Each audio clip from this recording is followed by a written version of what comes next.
का बड़ा है? सर हमन सर नया सर के लिए आए हैं जो सर हमारे स्कूल में हावे वह बहुत शराबी हावे और लड़का मन अच्छा से पढ़ाई वढ़ाई नहीं पढ़ाए मन हा और लड़का मन ओकर मारे बहुत परेशान हावे।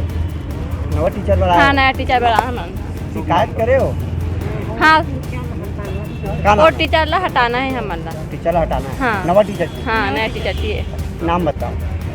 आओ ढालेश्वरी।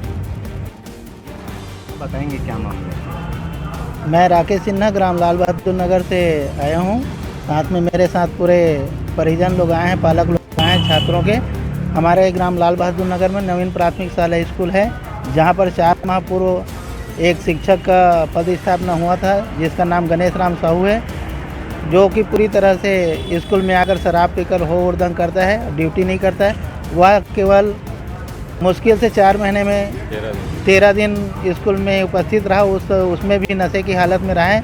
हम लोगों ने इसकी शिकायत बीओ साहब से की, पर उसको 3-4 बार शिकायत करने के बाद भी आज तक कोई कार्रवाई नहीं हुआ, जिसके परिणाम स्वरूप आज हमको कलेक्टर महोदय के पास आकर उनकी शिकायत करना पड़ रहा है और हमको नए टीचर की मांग कर रहे हैं ताकि हमारे बच्चों का भविष्य उज्ज्वल है।